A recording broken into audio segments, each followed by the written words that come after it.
अरे ये शीतल, क्या कर रही है? जल्दी आ। मेकअप कर रही हूँ माँ, आती हूँ। शीतल मेकअप करने के बाद बाहर आई। उसकी माँ पहले से ही बाहर इंतजार कर रही थी। दोनों मंदिर जाने वाले थे। मेकअप करने में कितना टाइम लगता है बेटी? टाइम लगता है माँ, आप नहीं समझोगे।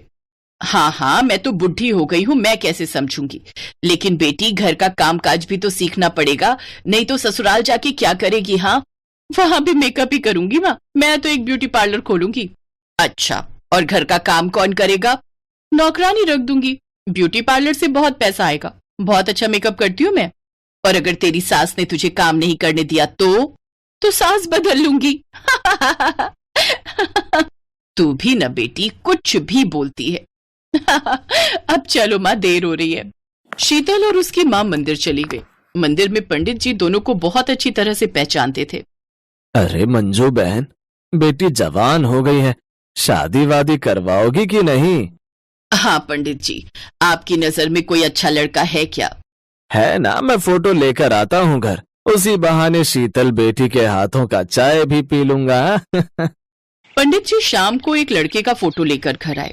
लड़के का फोटो देखकर शीतल शादी के लिए मान गई। लड़के का नाम मुकुंद था और वो किराने की दुकान चलाता था। और 1 महीने के अंदर शीतल की शादी हो गई। ससुराल को लेकर हर लड़की की तरह शीतल के मन में भी बहुत सारे सपने थे, लेकिन हर लड़की की तरह शीतल के सपने भी टूटने वाले थे।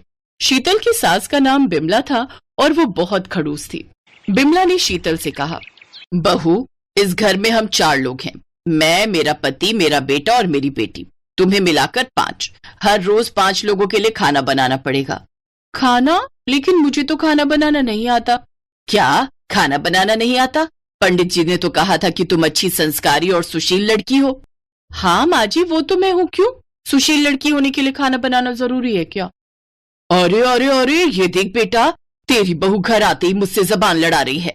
इसे खाना बनाना भी नहीं आता। पंडित जी ने रिश्ता भेजा था, इसीलिए हमने ज्यादा पूछताछ ना करके ही शादी फाइनल कर लिया। लेकिन हमारे साथ धोखा हो गया है बेटा, धोखा हो गया है। अरे ये तो गजब बात हो गई। मैंने खाना बनाना नहीं सीखा, लेकिन मुझे कुछ और काम आता है। शीतल के ससुर ने पूछा, क्या काम आता है तुम्हें? मुझे ब्यूटी पार्लर का काम आता है। मुझे मेकअप करना बहुत अच्छा लगता है और मैं एक ब्यूटी पार्लर भी खोलना चाहती हूँ। क्या ब्यूटी पार्लर खोलना चाहती हो?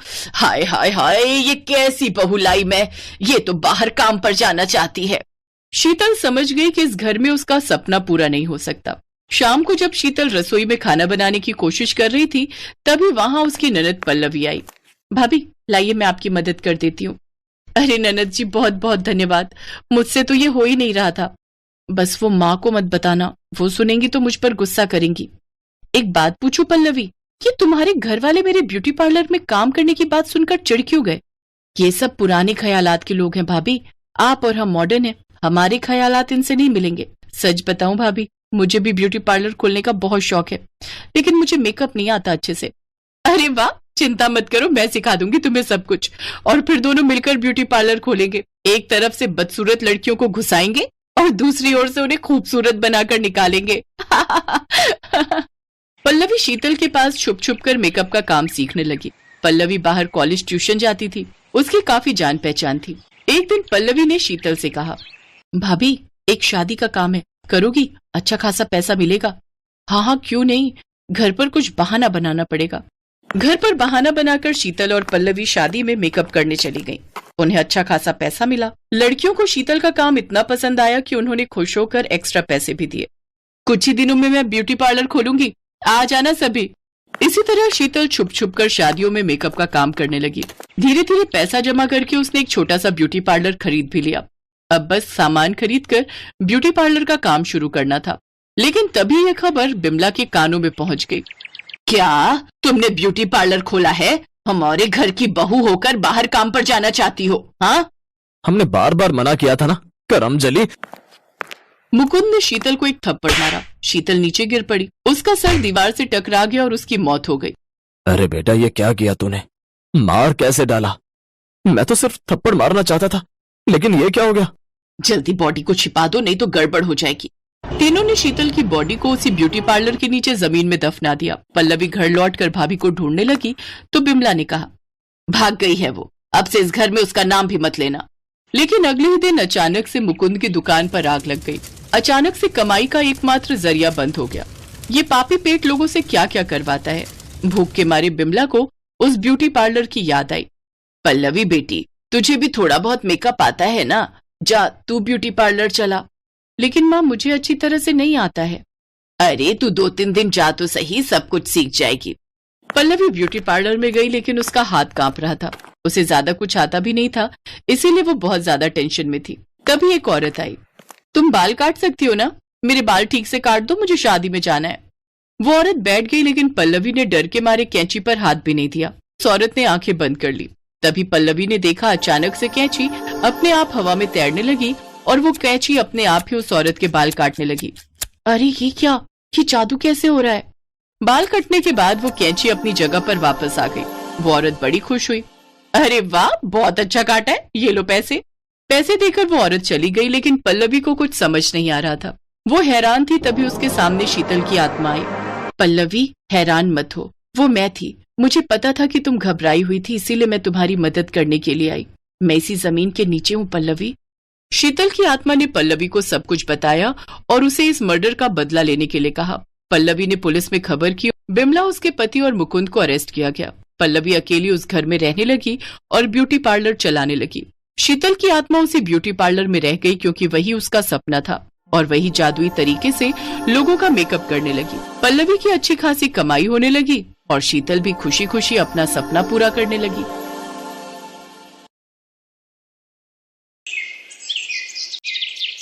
कोमल के चेहरे पर बचपन से ही काले धब्बे थे, इसलिए सब उससे नफरत करते थे। देखा तुमने, इतना अच्छा रिश्ता हाथ से निकल गया। जो भी आता है इसका चेहरा देखकर रिश्ता मना करके चला जाता है। पता नहीं कितनी बदसूरत है तुम्हारी बहन। इसी बात का तो रोना है मधु। इसकी वजह से मेरी भी समाज में बहुत बदनामी हो रही है। उम्र बढ़ती जा रही है। सब मुझे ताने देते हैं कि मैं भाई होकर अभी तक अपनी बहन की शादी नहीं करवा पा रहा। पता नहीं ऐसी बदसूरत बहन का भाई होना ही मेरे भाग्य में क्यों लिखा था। अब बस भी करो, तुम दोनों तो कोमल के पीछे ही पड़ गए हो। इसमें उस बेचारी की क्या गलती है? जब ये पैदा हुई थी तभी से इसके चेहरे पर यह निशान है। पर मेरी बेटी लाखों में एक है। कितनी गुणवती है, पूछो जरा मधु से। घर के सारे काम करके ये देती है, बाजार से सामान लाना, बनाना, सबकी देखभाल करना। अगर कोमल ना हो तो इस घर का क्या हाल हो, ये तुम नहीं जानते। माँ, भैया भाभी ठीक ही तो कह रहे हैं। मेरी वजह से इन्हें कितनी बातें सुनने को मिलती हैं। काश मैं पैदा होते ही मर जाती तो आज आप सब पर इतने दुख ना आते। कोमल, मेरी बच्ची, आज बोल दिया, आगे से ऐसा मत बोलना। तुम्हारे पिता के जाने के बाद तुम दोनों बच्चे ही तो मेरा सहारा हो। रमेश, अपनी बहन को गलत मत बोल। अगर उसे कुछ हो गया तो मैं तुझे कभी माफ नहीं करूंगी। अरे माँ जी, आप जानती नहीं हो, अभी तो ये रोकर चुप हो जाएगी, उसके बाद फिर से वही कहानी। कोई रिश्ता बताऊंगी इसके लिए तो इसकी शक्ल देखकर फिर रिश्ते के लिए मना हो जाएगा। अब सारी जिंदगी इसको हम घर पर थोड़ी रख सकते हैं, हमें भी अपना परिवार बनाना है। लोग तो बातें बनाएंगे ना कि कुमारी लड़की को घर पर बिठा रखा है।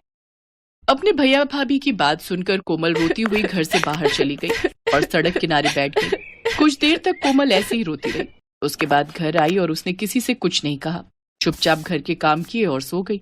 अगले दिन जब कोमल सोकर उठी तो उसने देखा उसके कमरे की दीवार पर लगा हुआ शीशा गायब है। उसने बाहर जाकर अपनी माँ और भाभी से पूछा। माँ जी से पूछने की कोई जरूरत नहीं है, तेरे कमरे का शीशा मैंने ही लिया है। मेरा शीशा टूट गया था, इसलिए मैंने तेरे कमरे का शीशा उतार कर लगा लिया। वैसे भी तुझे अपना चेहरा देखने की कोई जरूरत नहीं है। तू देखने में इतनी बदसूरत है कि तेरे चेहरे में देखने लायक कुछ भी नहीं है।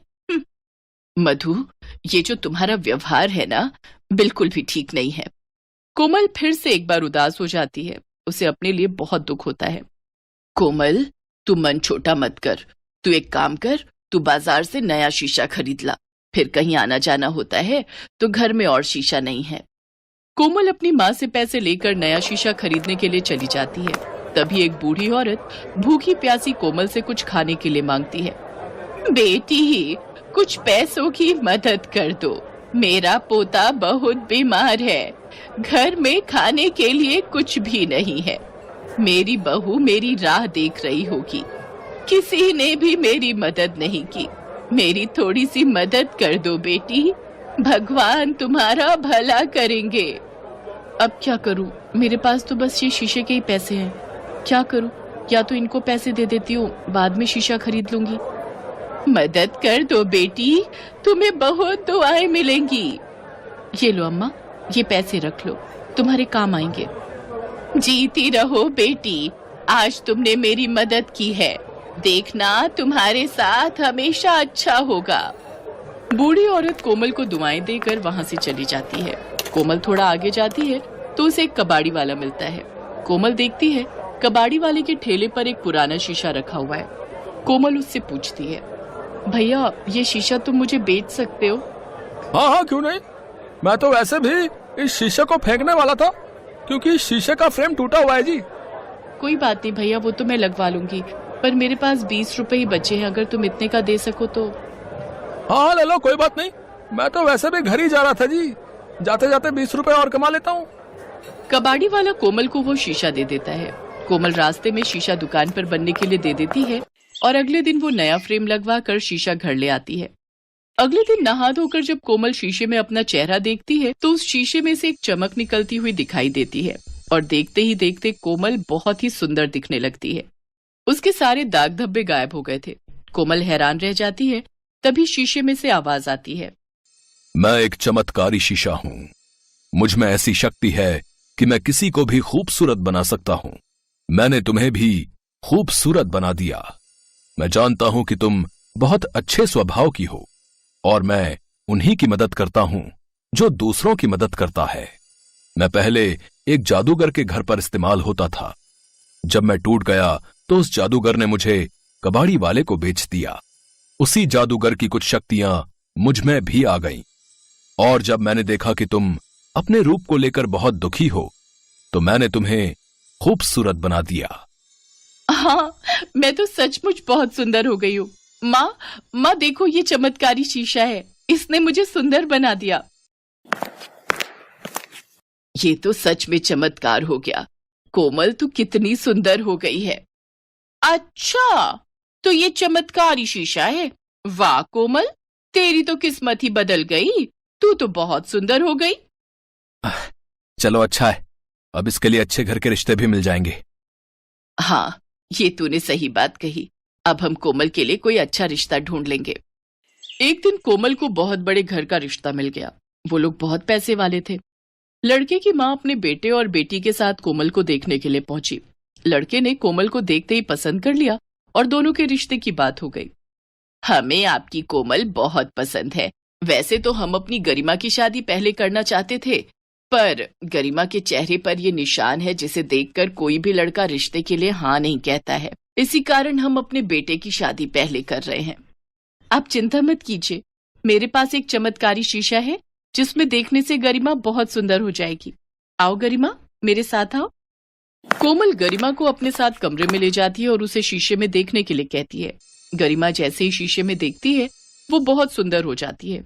सब लोग बहुत खुश होते हैं कि गरिमा कितनी सुंदर हो गई। कोमल की शादी पक्की हो जाती है। शादी का दिन नजदीक आ जाता है। कोमल का रिश्ता इतने बड़े घर में जुड़ता देख उसकी भाभी ईर्ष्या से भर जाती है और उस शीशे को जानबूझकर तोड़ देती है। शीशा टूटते ही कोमल फिर से अपने रूप में आ जाती है। पर ये क्या, कोमल के साथ साथ मधु भी बदसूरत हो जाती है और उसके चेहरे पर दाग धब्बे हो जाते हैं। मधु घबरा जाती है। ये मुझे क्या हुआ?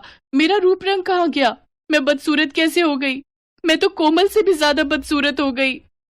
ये सब तेरी करनी का फल है। तूने जानबूझकर वो शीशा तोड़ा है ना, इसीलिए तुझे उसकी सजा मिली है। मेरी बेटी की आज शादी है और तूने मेरी बेटी की शादी तोड़वाने के लिए इस शीशे को तोड़ दिया। तू इतना ईर्ष्या से भर गई। मधु माँ ठीक कह रही है। मैं तो चाहता था कि कोमल की शादी हो जाए। मैं बहुत खुश था, पर तुमने तो सारी हदें ही पार कर दी। तुमने उस शीशे को तोड़ दिया जिसकी वजह से मेरी बहन सुंदर बनी थी। जादुई शीशा, भले ही तुम्हारे टुकड़े हो गए हैं, पर मैं जानती हूँ कि तुम मुझे सुन सकते हो। मेरी भाभी को ठीक कर दो। हाँ, मैं तुम्हें सुन सकता हूँ। मेरा जादू खत्म होने से पहले मैं तुम्हारी भाभी को ठीक कर सकता हूँ, पर इसके लिए तुम्हें अपनी सुंदरता का बलिदान देना होगा। अगर तुम्हारी भाभी सुंदर हुई तो तुम्हें हमेशा के लिए अपने इसी रूप में रहना होगा जिसमें तुम पहले थी। बोलो, तुम्हें मंजूर है? हाँ, आप मेरी भाभी को ठीक कर दो। मैं पहले जैसी ही ठीक हूँ। मेरी किस्मत में जो लिखा होगा वो मुझे मिल जाएगा, पर मेरी भाभी को इतनी बड़ी सजा मत दो। कोमल की बातें सुनकर मधु की आंखों में आंसू आ जाते हैं। जादुई शीशा मधु को ठीक कर देता है, पर कोमल अपने पहले वाले रूप में ही रहती है। मधु को अपनी गलती का एहसास हो चुका था, पर अब डर था कि कहीं कोमल के ससुराल वाले उसे इस रूप में देखकर शादी के लिए मना न कर दे, पर ऐसा नहीं था। कोमल, तुम्हारी सुंदरता तो तुम्हारे भीतर है। व्यक्ति अपने व्यक्तित्व से सुंदर बनता है, ना कि ऊपरी सुंदरता से। तुम हमारे घर की बहू जरूर बनोगी। हमारी गरिमा तुम्हारी वजह से सुंदर हुई है। तुमने जो उसके लिए किया है वो कोई भी नहीं कर सकता। बहन जी, शादी की तैयारी शुरू कीजिए। हम शाम को बारात लेकर समय पर पहुंच जाएंगे। कोमल दुल्हन के रूप में बहुत सुंदर और प्यारी लग रही थी। ये सुंदरता उसकी अपनी खुद की पहचान थी